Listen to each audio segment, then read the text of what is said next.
We think of the 18th century as the age of reason, but people living at that time became tired of it. With logic as the prevailing discourse, readers became nostalgic for irrationality in a limited way. Horace Walpole was sensitive to this need, and Radcliffe's fiction follows a tradition that Walpole inaugurates in the Castle of Otranto. Walpole explains his purpose in a preface to the second edition of the novel. Here, Walpole says the aim of his book was to blend ancient romance, which he says is all imagination and improbability, with modern romance, in which nature is copied. The Italian assimilates this aesthetic. There are seemingly impossible events, such as the appearances of a spectral monk, which are explained rationally at the end. There's in-depth consideration of thought processes. Radcliffe aims for a realistic portrayal of human behaviours. So we get the appearance of the supernatural, set up as a mystery to be explained by the 18th century intellect, the best of both worlds.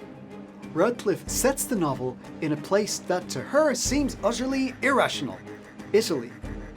The intellectual climate of Catholicism promotes belief in the supernatural, although the values that prevail seem more to be those of Radcliffe's world than those of Catholic Italy. In the framing narrative, which is at the beginning of the book but not part of the main story, an English visitor to Italy expresses amazement that the church would harbour a murderer. And this prepares us for the main narrative, in which Enlightenment values are brought to bear on mysterious circumstances. Our focus is the villainous monk Schedoni, who belongs to a fictitious Catholic order, the Black Penitents. But lurking behind the events of the novel at all times is the all too real organisation of the Inquisition. This group operated beyond the law, imprisoning and torturing those suspected of heresy, an alarmingly vague charge which meant anything deviating in the Inquisition's view from church doctrine. In practice, the Inquisition could do whatever it wanted, creating an atmosphere of paranoia and surveillance. The Italian moves between a range of Catholic settings, churches, convents, and the dungeon of the Inquisition. But I want to make two observations about Radcliffe's treatment of this Catholic culture. Firstly, no one seems interested in religion at all.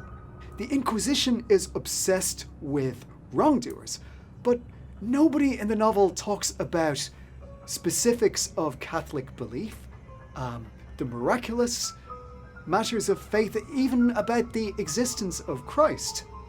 Crime is considered morally rather than in relation to an afterlife or eternal consequence, and the word soul is used as a synonym for personhood or the psyche. Secondly, and pretty much in place of Catholic doctrine, we get Enlightenment virtue. Consider this description of the abbess at the Santa della Pieta. In her lectures to the nuns, she seldom touched upon points of faith, but explained and enforced the moral duties, particularly such as were most practicable in the society to which she belonged, such as tended to soften and harmonize the affections, to impart that repose of mind, which persuades to the practice of sisterly kindness, universal charity, and the most pure and elevated devotion. It's moral rather than doctrinal. And consider also this dialogue towards the end of the novel, in which Schedoni explains how he knew he could manipulate Vivaldi. "Have you forgotten a conversation which I once held with you on invisible spirits?" said Schedoni. "The opinions you avowed were rational," said Schedoni, "but the ardour of your imagination was apparent, and what ardent imagination ever was contented to trust to plain reasoning or to the evidence of the senses? It may not willingly confine itself to the dull truths of this earth, but eager to expand its faculties, to fill its capacity, and to experience its own peculiar delights, soars after new wonders into a world of its own." The monk explains that he identified Vivaldi's imagination as a weakness to be exploited. The man of the cloth is the worldly one, the scheming, practical one. Fortunately for Vivaldi, the Inquisition never tortures him at all, but conducts itself like an Enlightenment institution. Vivaldi weeps when he sees the Holy Office's Vicar General display glorious candour. Justice prevails. In Radcliffe's universe, the Inquisition, a medieval throwback, displays progressive values. And conversely, the motivations of individuals are not discussed in relation to Catholic spirituality, but according to the terms of 18th century pseudoscience, as in this exchange.